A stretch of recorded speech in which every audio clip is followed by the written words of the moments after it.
Eu e meu esposo estávamos aqui passando pela região, voltando de uma missão na cidade de Formiga, que fica aqui perto. E a gente teve então a oportunidade de conhecer esse lugar aqui que já fazia tempo que a gente queria conhecer. E conhecer todos vocês, né? Poder compartilhar aquilo que o Senhor tem feito na nossa vida aí nos últimos anos.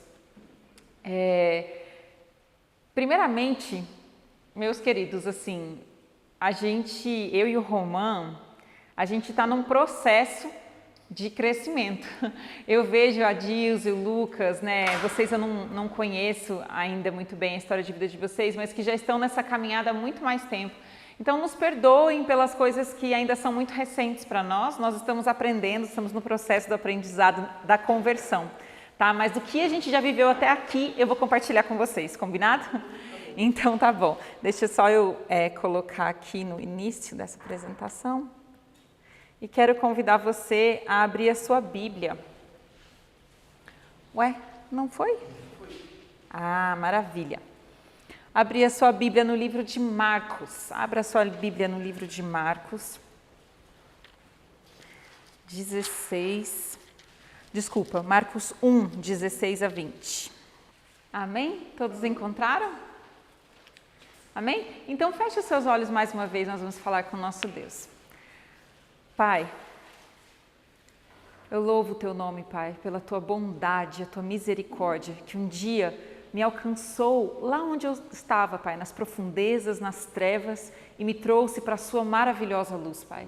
Eu te agradeço porque a tua graça me alcançou, eu te agradeço porque hoje eu estou tendo aqui a oportunidade de compartilhar isso com outros irmãos missionários que partilham da mesma fé e da mesma graça que eu. Obrigada por isso, Pai.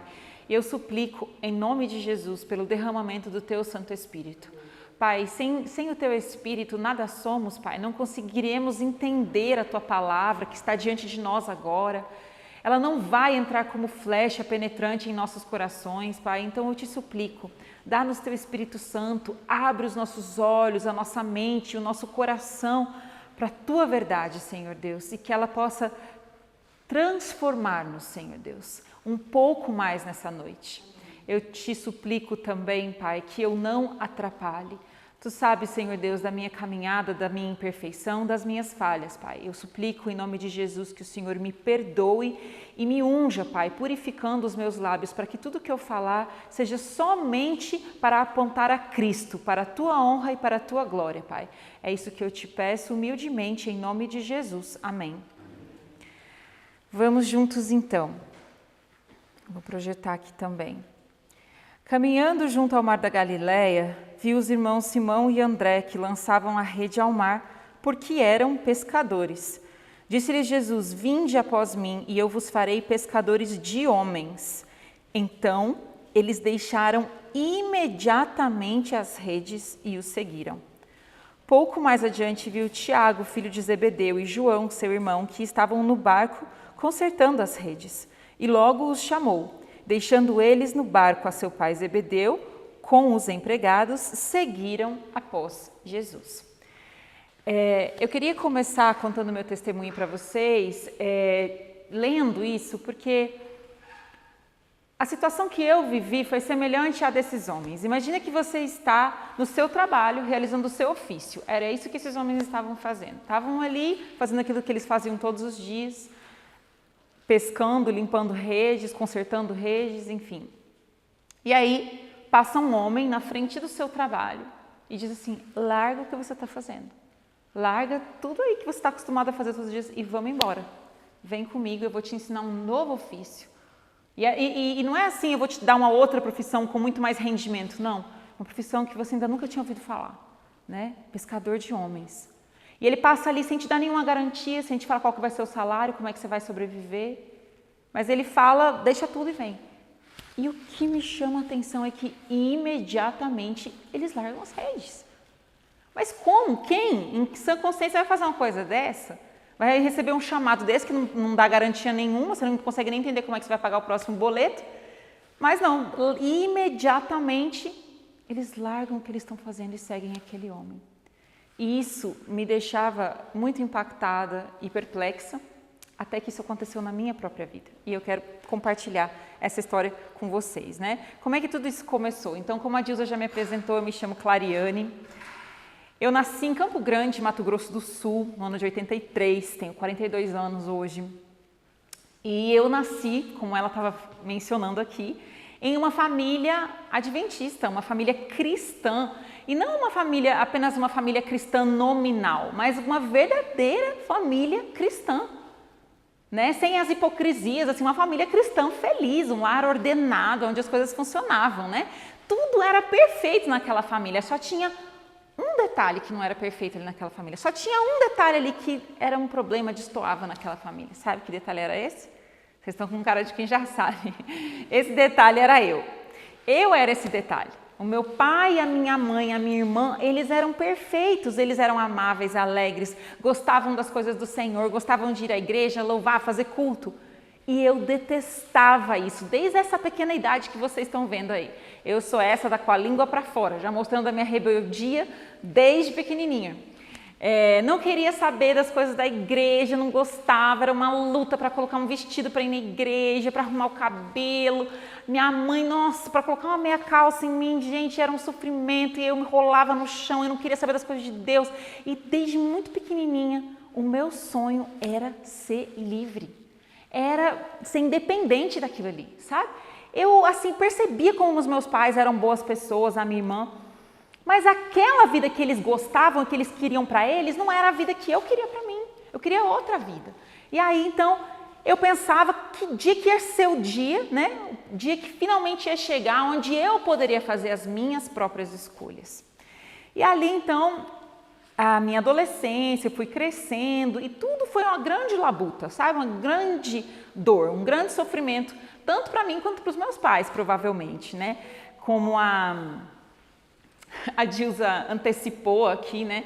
Quando eu era adolescente, nem tão adolescente assim, já devia ter uns 19 anos, assim, raspei a cabeça, né? Tinha um cabelo longuíssimo, parecia cabeça raspada em casa, vestia as roupas mais estranhas que eu podia, tinha uma barraca na feira, vendia artesanato, tocava violão, enfim, tudo aquilo que não era o estereótipo cristão, da família cristã, né? Meus pais deviam ficar de cabelo em pé com aquilo, mas eles faziam o que eles podiam, né, para me aceitar naquela família. E aí eu acabei indo estudar arquitetura. Então eu fui estudar arquitetura, ainda morava com os meus pais, até porque os meus pais não iam bancar para mim uma faculdade fora, porque eles não tinham confiança, né, no que ia acontecer da minha vida se eu saísse da casa deles. Então eu fui estudar arquitetura em Campo Grande mesmo, me formei arquiteta e somente quando eu me formei arquiteta é que eu pude começar a sentir o gostinho, né, da independência. Porque eu logo decidi sair de Campo Grande. E aí os meus pais não tinham mais como me segurar, né? E aí eu comecei a procurar um lugar onde eu pudesse trabalhar, porque em Campo Grande não tinha muita opção de trabalho para um arquiteto, né, recém-formado. Então eu acabei indo, por fim, para Curitiba, onde uma boa parte da minha família vivia. Eles moravam em Curitiba e para lá eu fui e aí comecei a trabalhar como arquiteta. E aí consegui rapidamente um bom trabalho, eu tinha um bom currículo e daquele trabalho, então, eu comecei a conseguir pagar as minhas próprias contas. E no momento em que eu comecei a pagar as minhas contas, ninguém mais me segurou, né?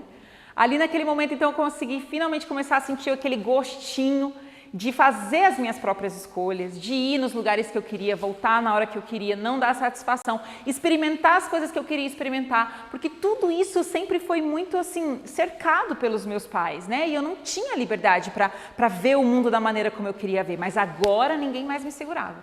E ali então comecei a conhecer gente, experimentar lugares, pessoas, coisas, tudo isso que a gente às vezes quando tem uma vida um pouco reprimida, a gente quer fazer, né? Da noite para o dia. E aquilo que poderia ter me... Vocês sabem, né? Que quando a gente vai para o mundo assim, muitas coisas podem nos pegar numa situação como essa, né? São substâncias ilícitas, são práticas perigosas que acabam levando a consequências mais graves, mas não foi nada disso o que me pegou. O que realmente me pegou foi o meu trabalho. Porque conforme eu comecei a trabalhar como arquiteta, eu vi que as coisas davam certo. Que eu trabalhava e os meus chefes gostavam do meu trabalho, os clientes gostavam do meu trabalho. E eu via que eu ia tendo reconhecimento, eu ganhava, começava a ganhar melhor. E aquilo começou a ser para mim como uma droga. Eu queria dar cada vez mais para o meu trabalho, porque era de lá que eu tirava as minhas maiores alegrias. Acho que tinha muito a ver com vaidade, sabe? Com a gente se envaidecer, porque, nossa, eu sou importante, porque eu consigo, porque eu realizo, porque eu tenho tal trabalho, eu tenho tal posição, né? E dali, queridos, de Curitiba, então, eu pude realizar o meu maior sonho, que desde criança eu sonhava. Eu queria ir morar em São Paulo, capital. Porque em São Paulo parece que tudo acontece lá, né? Parece que lá tá os melhores trabalhos, as melhores remunerações, as pessoas mais interessantes. Eu pensava assim, né? Eu olhava para aquela Avenida Faria Lima assim e falava, nossa, eu quero ser igual aquelas pessoas que andam assim com aquela roupa chique, aquela pasta na mão, cheio de papel e celular na outra mão e super ocupado. E eu achava aquilo o máximo, sabe? Então meu sonho era ir para São Paulo. E aí, de fato, aconteceu isso. Consegui um trabalho, fui para São Paulo e fui trabalhar nessa área que vocês devem estar vendo aqui, né, na projeção, que é a área de interiores corporativos. O que faz um arquiteto de interiores corporativos? Ele projeta escritórios para multinacionais, enfim, empresas de grande porte. Então, vocês já devem, por exemplo, ter ouvido falar que o Google é uma empresa que tem um tobogã dentro do escritório. Não sei se vocês já ouviram falar isso, mas tem lugar assim que as pessoas trabalham, como quem trabalha no Facebook, no Google, trabalham em escritórios que são incríveis, assim, sabe? Que são super coloridos, super descolados, tem tudo lá dentro, né? Lanchonete, sala de jogos, tudo que você sonha imaginar tem lá dentro. E era esse tipo de projeto que eu fui fazer. Então agora, né, eu como arquiteta trabalhava para multinacionais, eu trabalhava em uma multinacional de arquitetura, era um escritório que tinha no mundo inteiro, um dos maiores escritórios do mundo, e esse escritório, por sua vez, atendia os maiores clientes do mundo. Então esse nível de empresa, né, Google, os maiores bancos que existem por todo o mundo, enfim, esse era o tipo de trabalho que eu realizava. Orçamentos milionários, projetos gigantescos, imensas responsabilidades, né? Era isso o que eu fazia. E chegando em São Paulo, então, eu comecei a me destacar nisso, comecei a ter cada vez mais espaço no meu trabalho e ganhar cada vez melhor e comecei a conquistar as coisas que eu queria conquistar na minha vida, né? E aquilo que acontecia? Só ia me envaidecendo mais e mais. E eu queria dar cada vez mais. Então, no início trabalhava 8 horas, mas daqui a pouco já estava trabalhando 14 horas por dia, porque era dali que eu tirava as minhas maiores alegrias, entendeu? Então estava lá constantemente. Mas algo muito interessante que talvez vocês nem imaginem que aconteceu durante todos esses anos que eu trabalhando como arquiteta em São Paulo, Curitiba, é que eu nunca deixei de ir à igreja.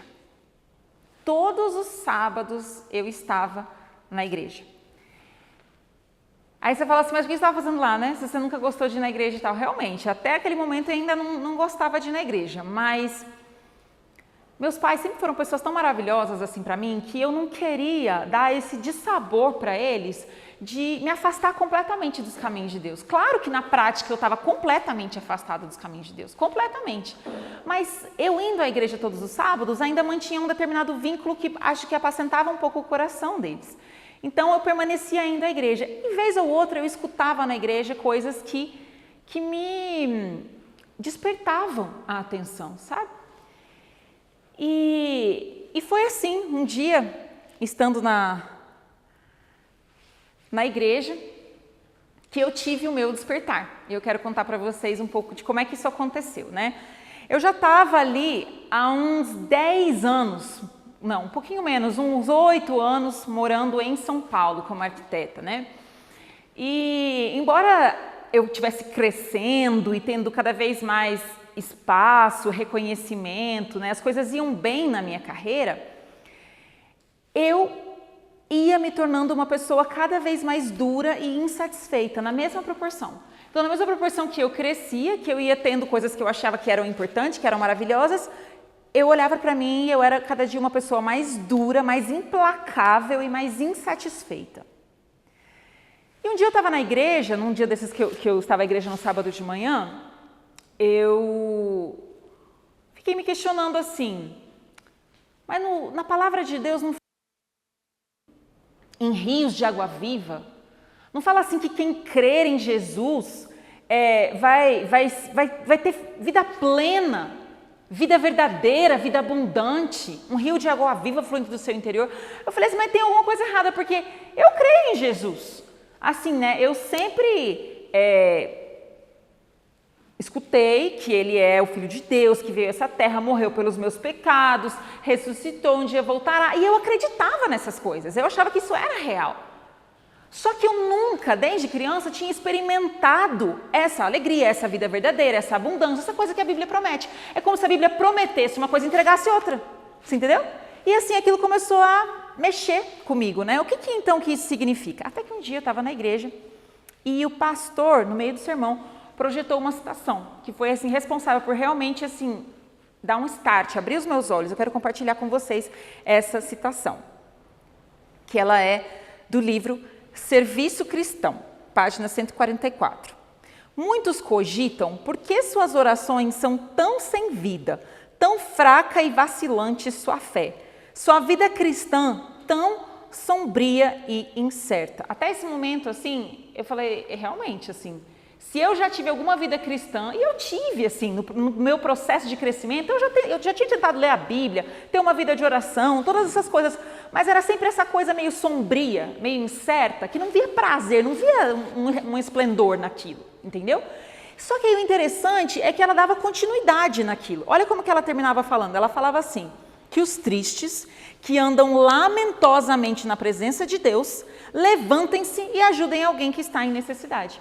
E naquele momento eu vi que era de mim que estava falando. Eu era essa pessoa que desde pequena andava triste e lamentosamente na presença de Deus. Você não concorda comigo? Eu tinha sido criada dentro da igreja. E eu sempre andei lamentosamente. Eu ia para a igreja triste. Eu escutava aquilo lá triste. O meu desejo era não estar lá.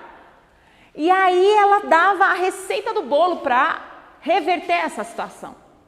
E normalmente a gente espera que ela fosse falar alguma coisa do tipo assim, você está precisando ler mais a Bíblia, você está precisando orar mais, você está precisando dar um estudo bíblico. Mas não, essa citação ela chamou a minha atenção porque ela ia contra a lógica que eu estava acostumada a ouvir. Ela dizia assim, levante-se e ajude alguém que está em necessidade.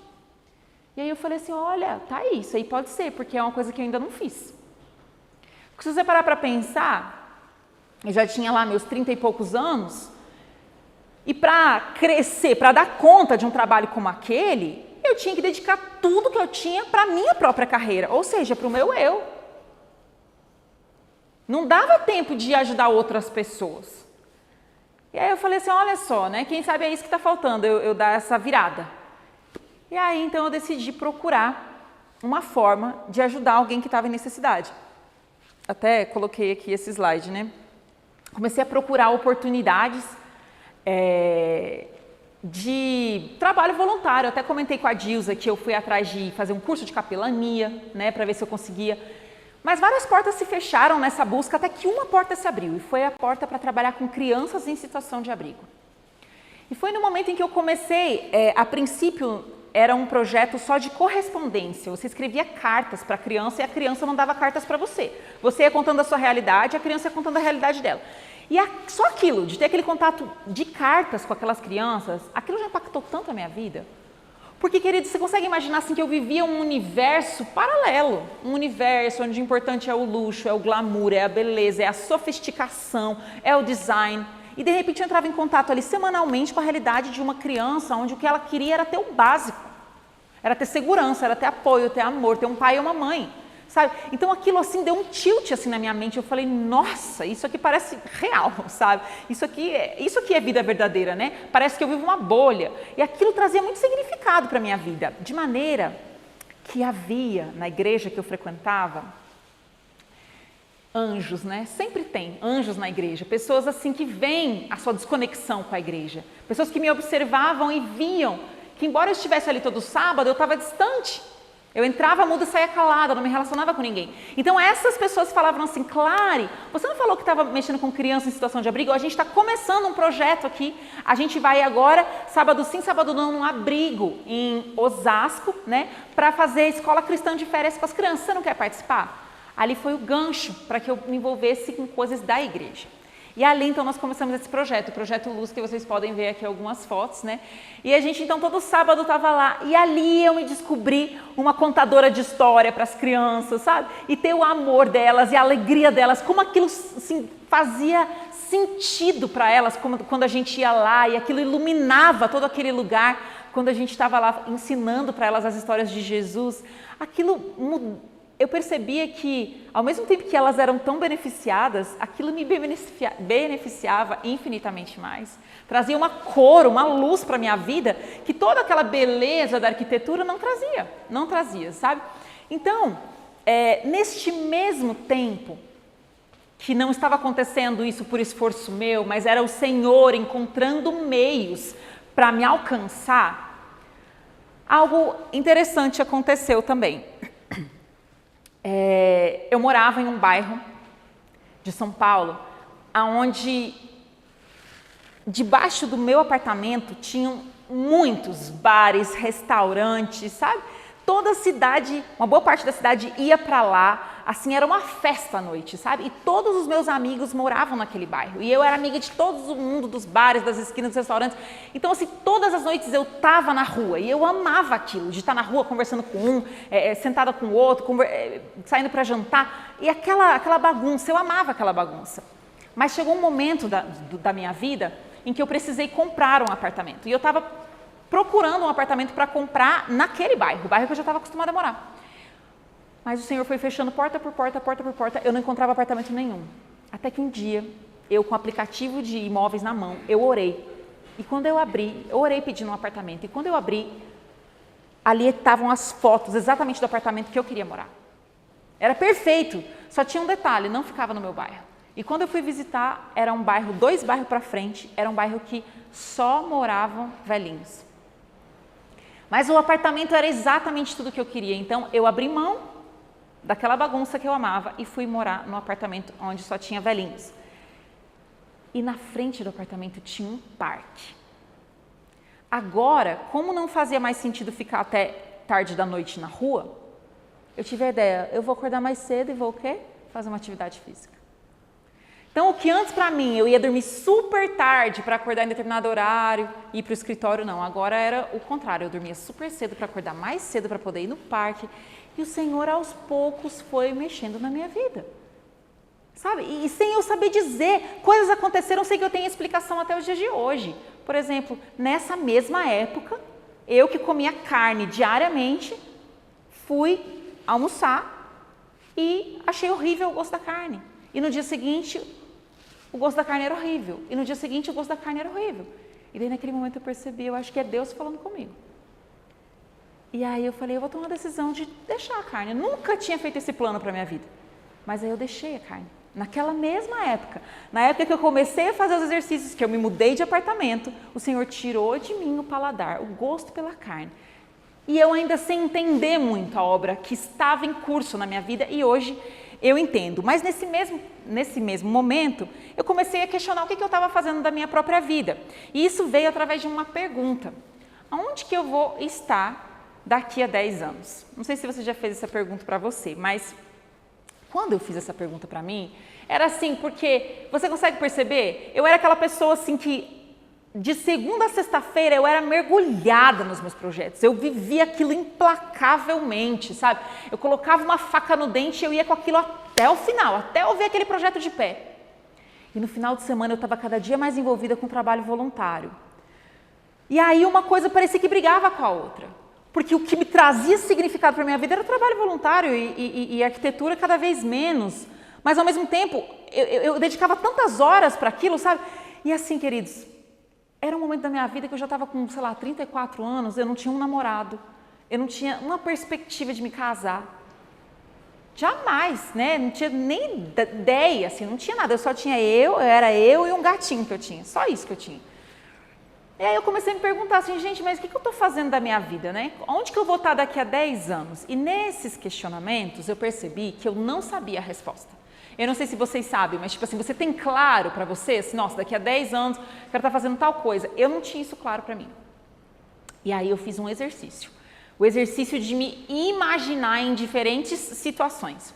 Então, eu imaginei primeiro, eu imaginei assim, bom, se eu continuar no ritmo que eu estou, daqui a 10 anos eu vou me tornar diretora desse escritório aqui de São Paulo. Porque assim, com o tanto que eu me dedico, com o tanto que eu tenho, a velocidade que eu tenho crescido, vou me tornar uma das diretoras aqui. E quando eu me imaginava diretora, queridos, eu não encontrava alegria nisso. Eu falava, nossa, 10 anos para ser diretora do escritório. Não quero. Aí imaginava outra coisa, não, e se eu fosse trabalhar num dos nossos escritórios fora do Brasil? Aí eu me imaginava lá fora do Brasil, muito chique, né, desenvolvendo projetos internacionais. Muito pouco. 10 anos para isso? Não, é pouco, não quero. Tudo que eu ia imaginando, eu não ia encontrando resposta. Aí eu fui para outra direção, falei, bom, então vou na direção assim, deixa eu ver se eu me casar, se eu vou estar feliz daqui a 10 anos. Quando eu me imaginava casada, não encontrava assim as respostas dentro de mim, não encontrava alívio em imaginar aquilo. Me imaginava dona de casa, não encontrava alívio. Me imaginava mãe de vários filhos, não encontrava alívio. Até que eu me imaginei missionária. E eu fiz uma imagem, uma foto na minha mente similar a essa que vocês estão vendo, assim, sabe? De você lá no meio da África, aquelas crianças correndo e tal. Essa coisa bem clichê, assim. Quando eu me imaginei missionária, queridos, foi como se, assim, 200 quilos de peso saísse das minhas costas. Eu senti um alívio, sabe? É como se valesse a pena viver 10 anos para, se ao final, o prêmio desses 10 anos fossem ser uma missionária. Trouxe significado para eu continuar existindo os próximos 10 anos, sabe? Me dedicar para o próximo, assim, integralmente, sabe? E aí eu comecei a imaginar assim, bom, mas se eu quero ser missionária daqui a 10 anos, eu preciso começar, né? Preciso começar agora, nem sei nada sobre missão, o que é ser um missionário, como é que o missionário vive, como é que funciona. E aí eu falei, bom, eu vou ler. Aí eu comecei a ir atrás de literatura sobre missão, que eu não sabia nada. E, lendo, eu acabei entrando em contato com o livro de uma missionária que tinha uma idade parecida com a minha. Ela era minha contemporânea em São Paulo, mas agora ela estava no campo missionário e ela havia escrito esse livro. Ela havia conhecido dois rapazes cristãos em um parque e eles três formaram um grupo missionário chamado ID, Discípulos. E esse grupo, ele se reunia aos finais de semana para fazer missão urbana. Então, esse grupo, ele fazia café da manhã para moradores de rua, ele se reunia para fazer entrega de marmitas, ele se reunia para fazer visita em asilos, esse tipo de coisa. Todos os finais de semana esse grupo estava junto. E ela contava sobre isso nesse livro. E aí eu falei, nossa, olha só que legal, né? E comentei isso com a minha irmã, e a minha irmã falou assim, esse grupo, ele vai fazer um retiro espiritual agora daqui uns dias, no período de carnaval. Você não quer ir? Aí eu falei, nossa, eu quero ir, né? E aí a minha irmã conseguiu lá um jeito de eu conseguir participar na última hora desse retiro. Queridos, quando eu cheguei nesse retiro, eu conheci uma turma assim, de jovens adventistas, né, na maioria ali, que eu nunca tinha visto em toda a minha trajetória de igreja, assim, nunca tinha visto. Porque para mim, retiro de carnaval significava assim, piscina, campo de futebol e uns cultos em alguns momentos, entendeu? Mas era festa, coisa nesse sentido, a minha referência era isso. Mas quando eu cheguei lá, queridos, eram jovens apaixonados por Jesus. Eles queriam passar a madrugada orando, eles queriam fazer vigília, eles queriam fazer jejum, eles bolavam atividades que falavam sobre os melhores louvores, e coisa que eu nunca tinha visto jovem falar, sabe? Mas não era só isso não. Quando eu cheguei lá, você precisava de ver o amor com o qual foi recebida. Eles eram jovens assim que transbordavam do amor de Jesus, sabe? E eu nunca tinha visto aquilo. Para mim, religião era uma coisa mais nominal, sabe? E ali não, parece que eu vi religião na prática. E aí eu falei assim, eu quero ser como eles, eu quero ser como esses jovens aqui. E aí, então, terminamos aqueles dias, voltamos para São Paulo. E ali, então, eu acabei me inserindo na realidade daquele grupo, né? E agora todos os finais de semana nós estávamos juntos para fazer alguma ação em prol das pessoas necessitadas da cidade de São Paulo. Era um grupo muito ativo. E estar em contato com aquele grupo mudou assim completamente a minha noção de comunhão com Deus. Na realidade, quando eu me mudei para esse apartamento, comecei a ir para o parque, o Senhor já começou a mudar. Aquilo que era zero comunhão, eu que não abria uma Bíblia, no máximo fazia uma oração rápida, agora já passava ali uns 20 minutos, 30 minutos com o Senhor toda manhã, sabe? Mas quando eu conheci esses jovens, mudou demais, assim. O prazer, a alegria, sabe? De estar na presença do Senhor, de estar em comunhão, né? Eu comecei a gostar de orar, gostar de ler a Bíblia, gostar de estar na presença do Senhor. Então, os meses se desenrolaram dessa maneira, nesse crescimento espiritual, através dessas pessoas que Deus colocou na minha vida. Porque às vezes, eu não sei se é o caso de vocês, mas na minha mente passava às vezes algumas coisas assim, nossa, mas eu quero ser missionária, mas esse caminho vai ser muito solitário, porque todos os meus amigos não são da igreja. Porque todos os meus amigos não gostam dessas coisas. Eu vou ficar sozinha, né? Às vezes a gente pode pensar isso, assim, porque o jovem normalmente ele quer estar onde estão os outros jovens. E os outros jovens normalmente estão na bagunça. E às vezes a gente tem medo de caminhar fielmente com o Senhor, porque sabe que vai ter que fazer essa caminhada solitária. Mas o que eu achei interessante é que mesmo com esses meus medos, o Senhor trouxe essas pessoas de uma maneira extraordinária. E a partir daquele momento, eu ainda tinha os meus amigos do mundo, mas eu tinha uma galera, uma turma firme nos caminhos do Senhor e eu não precisava fazer essa caminhada sozinha. Bem, passaram-se os meses e aí finalmente chegou a minha primeira missão, que foi em junho de 2018. Então, né, fomos até Manaus, de Manaus até o porto da cidade, pegamos um barco como esse que vocês estão vendo na imagem, né? E ali, não sei se vocês estão familiarizados com o que é a missão, mas vão ser 10 dias a bordo desse barco, morando nesse barco, né? Na parte de baixo a gente tem ali cozinha, uma área para fazer as refeições e 3 banheirinhos. E lá em cima é onde a gente dorme, né? As redes ficam penduradinhas ali, uma ao lado da outra. Acho que dá mais ou menos para vocês verem as redes penduradinhas ali, né? Aonde a gente dorme, então, a rede penduradinha, embaixo a gente faz as refeições e toma banho. E assim, 45 pessoas para 3 banheirinhos, né? Para fazer todas as necessidades, tomar banho, tudo é aquilo ali. Aí, então, você vai passar 10 dias ali, vai viajar, né? Eu lembro que a minha viagem durou mais ou menos 30 horas para chegar na primeira comunidade, onde a gente foi servir. E só quem já pisou naquelas terras lá sabe o calor que é aquilo lá, né, gente? Um calor que a hora que você sai assim do aeroporto, aquele calor te abraça e ele só vai te largar na hora que você entrar no avião de volta para sua casa. Porque é um calor infinito e muito sol. E lá, então, eu fui para ajudar numa parte de construção. Eu, como arquiteta, né, fui carregar bloco cerâmico no sol, debaixo do barranco até o topo do barranco, isso durante o dia. E à noite, evangelismo. Né? Então a gente acorda cedo, faz a refeição, desce para a comunidade, serve a comunidade. Uns vão servir como na parte de saúde, né? Vão lá para ajudar o dentista, vão lá porque são dentistas, vão lá para ajudar o médico, ou para ser o médico, ou o enfermeiro, o fisioterapeuta. Tem para todas as áreas tem atividade, mas a minha área era a área de construção. Então eu carregava o bloco no sol para a gente construir lá, e aí de noite, 7 horas da noite, a gente já está lá, com aquele evangelismo organizado, feliz da vida, boa noite, né, recebendo toda a comunidade. Por quê, queridos? Porque aquela ali é a parte mais importante.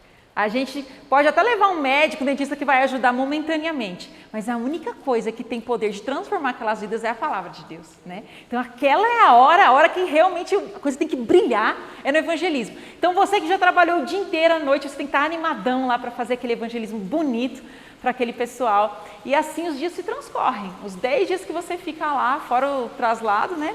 Você está lá nesse trabalho. E queridos, talvez nessa descrição vocês não tenham sentido muita vontade, né? Porque não é mole, mas eu posso garantir uma coisa para vocês. Foram os 10 melhores dias da minha vida. Os 10 melhores dias. Sem comparação. E assim, é difícil explicar. Eu coloco essas fotos assim para dar um pouquinho do gostinho do que é, né? Mas é difícil explicar assim, por que missão é algo tão poderoso, tão transformador na nossa vida, quando a gente vivencia, né? Mas assim, algumas coisas que me chamam a atenção que eu queria compartilhar com vocês. Assim. Primeiro, a harmonia que existe entre 45 pessoas que não se conhecem, entraram num barco com o mesmo propósito ali.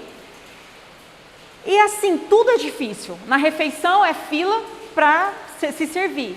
Na hora do banho é fila para tomar banho. Aí na hora de fazer as atividades, né, tudo dá trabalho, tudo é um esforço, é cansativo. Então em São Paulo, por muito menos a gente já estava se estapeando com alguém. Por muito menos já estava gritando com alguém, já estava super impaciente, irritado. Muito menos. Mas ali, queridos, não. As pessoas não se irritavam uma com as outras, embora houvesse. Mas todo mundo estava em paz, sabe? Existia uma harmonia, assim, que era além do comum, do que eu estava acostumada a ver. A outra coisa que me chama muito a atenção nas missões, me chamou muito a atenção lá, é que eu, assim, como arquiteta, né, com uma posição importante, achava que eu poderia ser muito útil naqueles lugares remotos onde as pessoas nada têm. Mas na primeira casa ribeirinha, quando eu me assentei naquele assoalho e comecei a conversar com uma mulher ribeirinha, eu recebi aula do que é viver, do que é ter fé, sabe? E é interessante, eles não conhecem o Evangelho, mas eles creem assim que Deus vai enviar o alimento para o dia seguinte, porque eles só têm para hoje. E aí, em uma conversa ali, eu aprendi tanta coisa, sabe? E eu que achava que estava indo ensinar ou ajudar, com certeza fui a mais ajudada. Isso me chamou muita atenção. E a terceira coisa é que eu senti uma paz assim dentro de mim que eu nunca tinha sentido antes. Mas depois eu entendi o porquê dessa paz. E eu quero te mostrar o porquê dessa paz. Eu quero convidar você a abrir a sua Bíblia em Efésios 2, 10.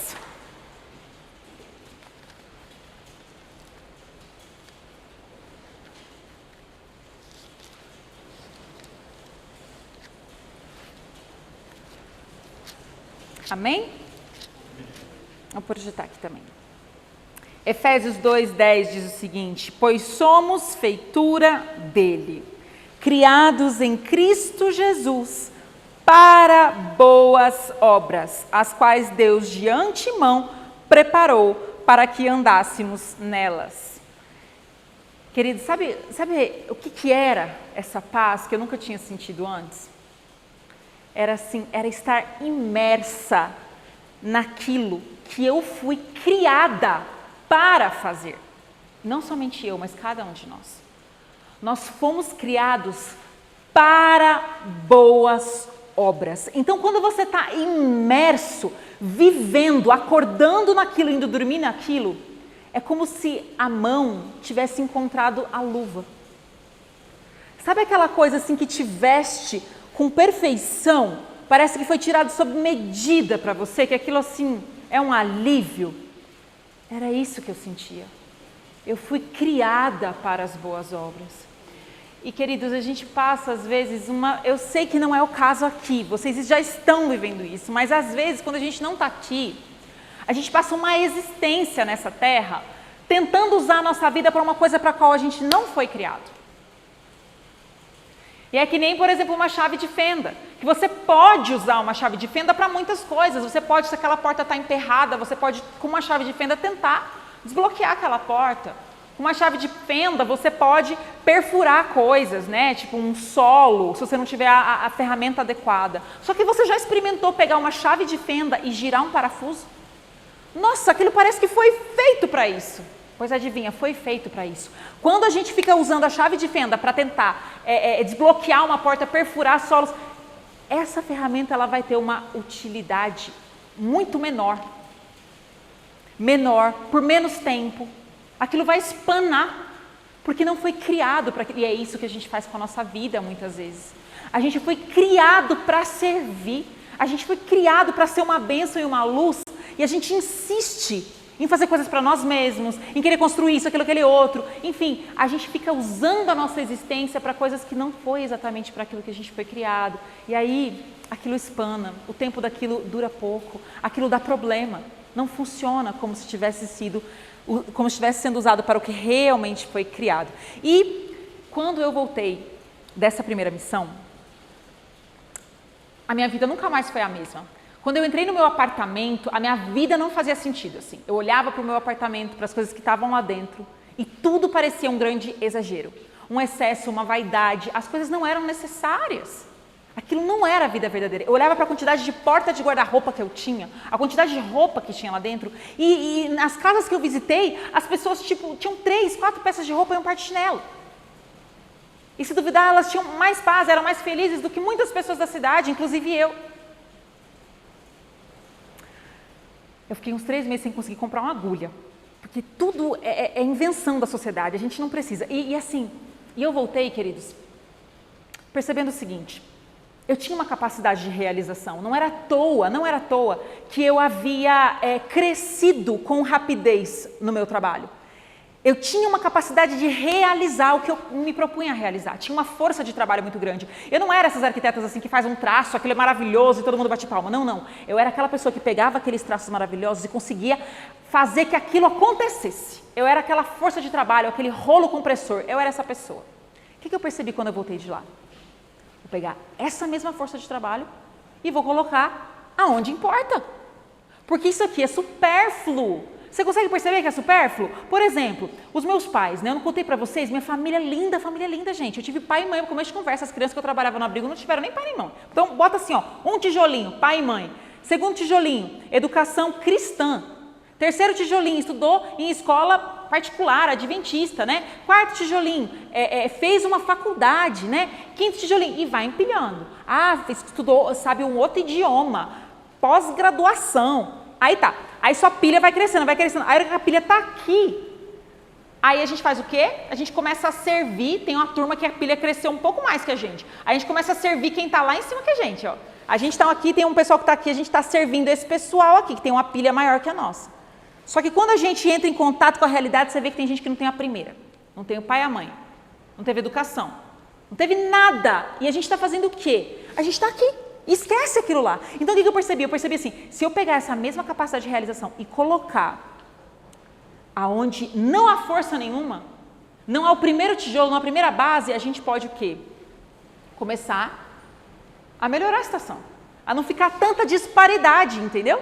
E aí eu falei, Senhor, eu quero uma oportunidade para te servir integralmente. E eu fiz um propósito de oração. Falei, Senhor, eu vou orar 3 vezes ao dia. Vou pedindo que o Senhor me mande uma oportunidade para eu te servir integralmente. E eu orava e terminava falando assim, né? Aquele verso de Isaías. Senhor, eis-me aqui, envia-me a mim. Senhor, abre uma porta, uma janela, uma oportunidade para que eu possa te servir integralmente. Eis-me aqui, envia-me a mim. E eu orava isso 3 vezes ao dia. Onde quer que eu estivesse, eu parava para orar 3 vezes ao dia. E aquilo foi transcorrendo ao longo dos meses. E eu não só orava, mas eu fiquei caçando. Cacei aqui, cacei uma oportunidade ali. E nenhuma porta ia se abrindo, não. Só a porta fechada. Até que eu tive a oportunidade de voltar para o Amazonas dali a 3 meses. Sim, eu consegui mais 10 dias de férias, não sei como, lá do meu trabalho, eles me deram para eu voltar para o Amazonas. E agora eu voltei com aquele grupo, o ID Discípulos. Eles organizaram a missão e eu entrei no grupo deles. E nós então fomos para o Amazonas passar mais 10 dias. E foi o mesmo formato de missão, do mesmo jeitinho que eu expliquei para vocês. Só que uma bênção, né? A gente construiu, tinha a ver com uma campanha para o lixo deles e tal. Foi muito legal, maravilhoso, só que as coisas que a gente faz por primeira vez, queridos, elas têm assim, uma magia, um brilho, que não tem nem defeitos quando você faz uma coisa pela primeira vez. Mas quando você faz pela segunda vez, terceira, você já começa a ver os defeitos. Isso aqui eu não gosto. Aquilo ali é ruim. E eu já foi assim nessa segunda vez para mim. Me incomodava, estava muito cansada já de dormir naquela rede, estava cansada dos insetos, do calor. Tá bom, 10 dias tá bom, mas assim, não vejo a hora de voltar para casa. Eu estava voltando com esse pensamento. Tinha amado, mas estava doida para voltar para casa, né? E aí, nessa viagem de volta, depois que nós já havíamos completado as atividades na comunidade, pegando o barco, né, voltando para Manaus, o coordenador das missões, que era um jovenzinho missionário que morava em Manaus, e que recebia os grupos e conduzia os grupos até as comunidades. Esse jovem virou para mim e para mais umas 3, 4 pessoas que estavam ali, e ele falou assim, gente, nós estamos procurando um novo coordenador de missões, porque as missões estão crescendo muito, tem muita demanda e não dá para ser só eu. Agora vai ter que ter 2 barcos saindo, um vai para um lado, outro vai para o outro, né? Vocês não conhecem alguém e tal, né? E aí, nesse momento, um amigo que estava do meu lado e sabia que eu estava orando por uma oportunidade de servir a Deus, ele virou para mim e falou assim: olha aí, Clary, a oportunidade que você estava procurando, que você estava orando. E eu não falei, mas eu pensei assim, né? Deus me livre. Porque uma coisa, queridos, é a gente passar ali 10 dias servindo naquele perrengue. E outra coisa era passar no mínimo 1 ano, que era a vaga para a qual eles estavam procurando o coordenador. Né? É bem diferente. E assim, quando eu estava procurando as orações que eu fazia para o Senhor, o que eu tinha em mente? Eu tinha em mente assim, vou pegar minha força, minha capacidade como arquiteta e vou colocar, por exemplo assim, sei lá, numa ONG que constrói casas para pessoas em necessidade, não sei, vou colocar, mais assim, uma coisa parecida. Ia continuar desenhando no computador, no ar-condicionado, né? Outra coisa bem diferente é você ir se mudar para o outro lado do mundo para viver num calor impossível, dormindo pendurado numa rede cheia de mosquitos, né? Então, assim, eu falei, Deus me livre, isso não. Né, eu pensei. E aí o Lucas continuou falando, o coordenador das missões, ele falou assim, então gente, é porque essa é uma vaga difícil da gente preencher, é bem difícil de preencher. Por quê? Porque tem os que querem e não podem. Tipo, adorariam vir, seria perfeito, assim, nossa, a coisa que eu mais queria era servir a Deus aqui no Amazonas. Só que assim, tem um filho, tem uma mãe com doente, uma dívida, um problema em casa que impede e tal. Então ele queria, mas não pode. Aí ele falou assim, tem os que podem e não querem. Assim, a pessoa não tem nenhum impedimento, só tem um detalhe, assim, ela não quer vir passar por tudo isso aqui, né? E aí ele falou assim, difícil é encontrar os que podem e querem. E na hora que ele falou isso, eu tive a certeza, assim, na minha mente, eu sou a pessoa que pode e não quer. Porque eu não tinha nada, nenhuma desculpa para dar para Deus, nenhuma. Não podia falar assim, não, mas o meu filho, não tinha filho. Mas minha mãe, não tinha problema nenhum com minha mãe. Mas e a saúde? Não. Nada. Só tinha um detalhe. Eu não queria. Eu não queria passar por esse perrengue, por essa luta, por esse calor, por essa dificuldade. Eu não queria, principalmente, eu não queria passar 1 ano, no mínimo, sem ganhar nenhum real. Era uma vaga de voluntariado. Não consegui imaginar abrir mão do meu salário para não ganhar nada. E sobreviver de quê? Eu não consegui imaginar isso, então eu pensei assim, não é para mim. A viagem transcorreu e eu fiquei com aquilo na minha cabeça até que nós chegamos em Manaus. Quando a gente pisou em Manaus, assim, meu pé pisou em terra, o Senhor falou na minha mente assim com toda clareza, essa é a vaga pela qual você estava orando e você vai. Ele me perguntou assim, essa é a vaga, e aí, você vai? Não. Ele falou assim, essa é a vaga e você vai. Aquela hora, queridos, eu me derramei ali. Comecei a chorar e não tinha ninguém que me consolasse. E eu chorava. Não porque Deus tinha falado comigo, não pela experiência que eu tinha vivido, queridos, mas porque eu não queria. Eu não queria. E eu voltei para São Paulo. E uma das primeiras coisas que eu fiz foi abrir meu computador e me inscrever na vaga, porque era uma vaga. E eu fui muito contrariada, mas muito contrariada mesmo, sabe? Resignada, eu fui lá e me inscrevi naquela vaga. E fiquei aguardando ser chamada. Passou 1 mês, não fui chamada. Passou 2 meses, não fui chamada. No 3º mês, o Instituto de Missões lá começou a divulgar. Pessoal, vamos se inscrever aqui para a nossa vaga de coordenador de missões. Cadê as inscrições de vocês, pessoal? Vamos inscrever aqui. E eu pensando assim, mas eu já me inscrevi. O que ainda falta? Né? O Senhor já me disse que sou eu. Eu já me inscrevi. Por que eles não me chamam? E ali naquele momento, queridos, eu tive a sensação de que eu tinha perdido aquela oportunidade. Porque o Senhor ama quem dá com alegria. E eu não estava dando com alegria. E eu percebi isso. E aquilo produziu um arrependimento tão profundo no meu coração que eu orei ao Senhor, sabe? E eu falei, Senhor, me perdoa. Porque a pessoa que ela é seletiva, ela ainda não te conhece. Ela não está entregue à tua missão, ela não pode mesmo ser um missionário. E eu percebi que eu era essa pessoa. Então, Senhor, se ainda for possível que seja essa vaga, Permita que eles me chamem, eu irei, Pai. Eu irei feliz, Senhor. Mas se não for possível essa, Senhor, envia outra oportunidade, mas não me rejeita. Não me repulses da tua presença, né? E aí eu orei e deixei. E os dias passaram e nada do chamado. E conforme aqueles dias iam passando, queridos, o Senhor mudou o meu coração. A coisa que eu mais desejava era que aquele telefone tocasse e fosse o meu chamado. E eu via meus amigos do grupo missionário sendo chamados para outros chamados em outros lugares. Eu falava, e o meu chamado não chega, e o meu chamado não chega. Até que no dia 5 de fevereiro de 2019, eu recebi uma ligação. E sabe, queridos, era o Senhor Jesus. E Ele dizia assim, larga imediatamente o que você está fazendo e vem comigo. E sabe o que eu fiz naquele momento?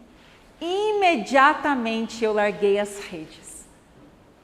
Na realidade, era o Instituto de Missões me chamando para assumir essa posição de coordenadora de missões. E imediatamente, queridos, eu subi até a sala do meu chefe e falei, Vidal, eu estou indo embora. Como assim, né? Estou indo embora. Lembra aquelas missões que eu vim fazendo no Amazonas? Então, eu estou indo agora para ficar.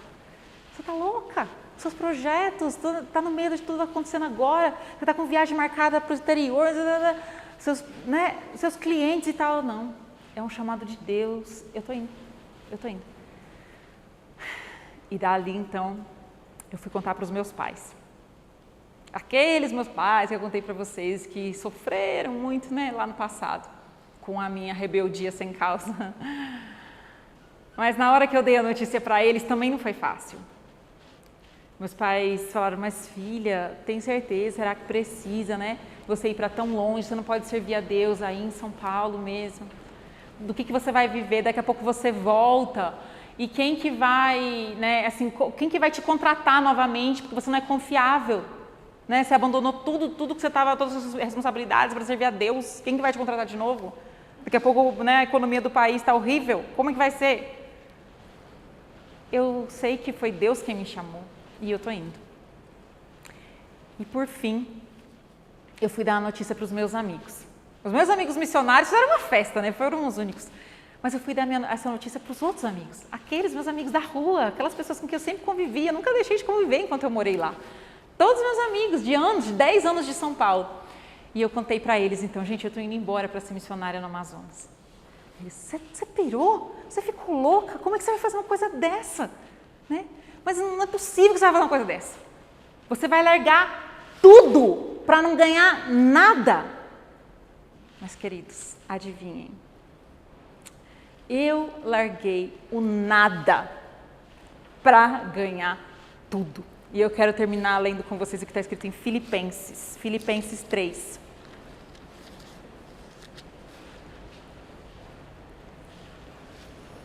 Filipenses 3, 7 e 8. Diz o seguinte. Mas o que para mim era lucro... Vou ler em duas versões. Mas o que para mim era lucro, isso considerei perda por causa de Cristo. Sim, deveras considero tudo como perda por causa da sublimidade do conhecimento de Cristo Jesus, o meu Senhor, por amor do qual perdi todas as coisas e as considero como refúgio para ganhar a Cristo. Nessa outra versão, diz a mesma coisa, mas em outras palavras, na nova linguagem de hoje. No passado, queridos, todas essas coisas que eu contei para vocês, elas valiam muito para mim, sabe? Todas essas coisas, morar em São Paulo, ter um trabalho importante e desenvolver e ganhar e conquistar e o prestígio, todas essas coisas valiam muito para mim. Mas agora, por causa de Cristo, eu considero que elas não têm nenhum valor.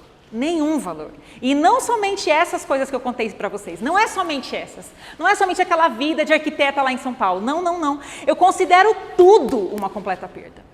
Todas as coisas são uma completa perda comparado com aquilo que tem muito mais valor. Isso é o quê? Conhecer completamente Cristo Jesus, o meu Senhor. Eu joguei essas coisas que eu contei para vocês fora, como se elas fossem lixo, a fim de poder conhecer mais a Cristo, a fim de poder ganhar a Cristo Jesus. E de lá para cá, queridos, eu só tenho conhecido mais e mais. Nos próximos dias, né, que a gente vai estar aqui, eu vou contar um pouco da continuação disso para vocês. Mas eu quero terminar esse momento cantando uma música que vocês conhecem e eu quero que vocês cantem comigo. É um hino muito conhecido que diz assim, que Jesus é melhor. Sabe? Eu não sei o que você acha que é legal, o que você acha que seria maravilhoso se acontecesse na sua vida. Eu não sei o que é assim, o sonho de aquisição, de realização, eu não sei. Mas uma coisa eu sei, Jesus é melhor. É melhor do que qualquer coisa que você tenha em mente, sabe? E assim, a maravilhosidade dessa vida é conhecermos a Cristo Jesus. E se isso ainda não bateu na gente, se a gente ainda não percebe, se a gente ainda acha que outras coisas são mais gostosas, outras coisas são mais legais, outras coisas seriam mais incríveis, queridos, é só por um detalhe, porque a gente ainda não conhece a Cristo Jesus. E isso pode estar acontecendo agora, na minha própria vida, na vida de quem está servindo. Às vezes a gente está aqui dentro e não conhece a Cristo Jesus. Não conhece dessa maneira em que de fato passam a existir rios de água viva jorrando do nosso interior. Então eu convido você, se você tem esse desejo, como eu tenho, sabe? De que Cristo, comparativamente, seja sempre melhor. Ele seja melhor do que todas as outras coisas da nossa existência, você vai cantar junto comigo essa música.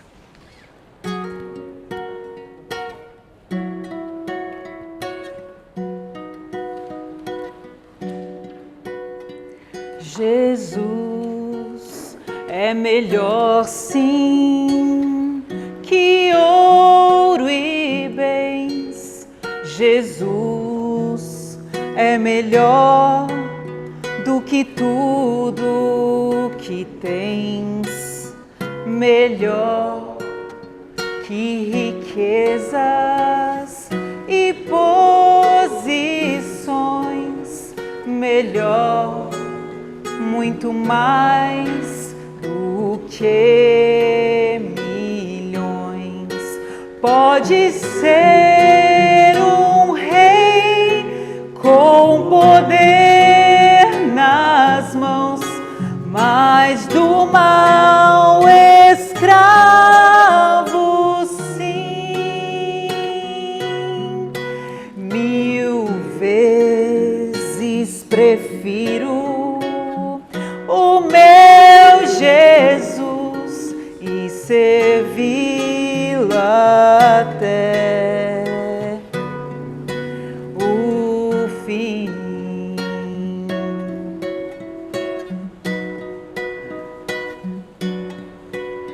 Jesus é melhor que qualquer valor, amigo leal no prazer e na dor, melhor do que tudo, Ele é pra mim, melhor que qualquer amigo, enfim. Pode ser um rei com poder nas mãos, mas do mal escravo, sim. 1000 vezes prefiro o meu Jesus e servi-lo até o fim.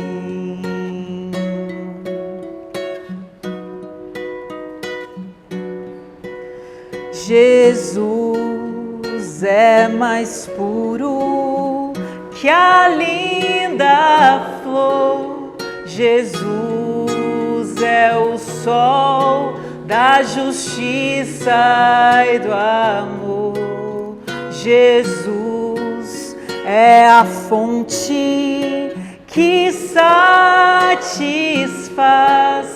caminho do bem, verdade e paz. Pode ser um rei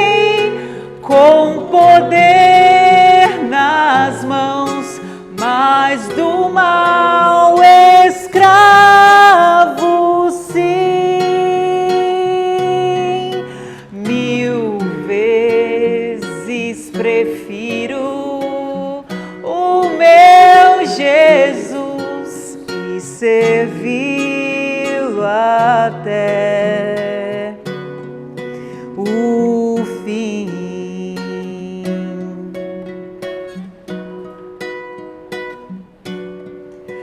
Mil vezes prefiro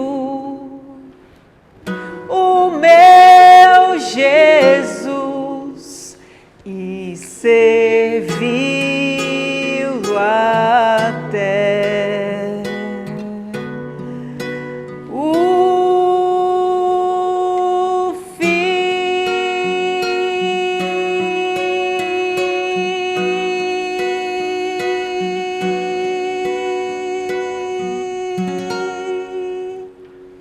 Obrigada por mais essa oportunidade que o Senhor nos dá hoje, Pai. A oportunidade de reconhecermos que Cristo é melhor, Pai. Ele é maior do que todas as outras coisas, Senhor Deus. E se isso ainda não é uma realidade na nossa vida, Pai de amor, eu te suplico, derrama o Teu Santo Espírito e abra os nossos olhos para que vejamos o nosso Salvador, Pai. Primeiro, Senhor, eu quero ver o meu Salvador. Primeiro, antes de todas as outras coisas, Senhor Deus, antes de todas as outras coisas que esse mundo oferece, antes mesmo do que a salvação, as ruas de ouro, o céu perfeito, eu quero ver o meu Salvador, eu quero amá-lo, eu quero estar com Ele, Pai. E que todas essas coisas deste mundo sejam pequenas se comparadas a Cristo Jesus, Pai. Eu te agradeço porque um dia o Senhor começou a abrir os meus olhos, me fazer perceber isso, Pai. Me tirou aqui das trevas e me trouxe para a sua maravilhosa luz. E hoje eu posso compartilhar isso, Pai. Obrigada porque imediatamente o Senhor fez com que eu largasse as redes e te seguisse, Pai. Eu quero continuar te seguindo a cada dia, a cada instante, Pai. E eu sei que isso não está em mim, por isso mais uma vez eu te peço, Senhor, o Teu Espírito, Pai. O Teu Espírito em nome de Jesus, Pai. Eu te suplico sobre todos que estamos aqui hoje, Pai. Transforma quem somos, a nossa visão, o nosso coração, enche-nos de Ti, até o ponto de que só se ache o Senhor, não mais nós mesmos, não mais eu, mas Cristo, é o que eu te peço em nome dEle. Amém. Amém.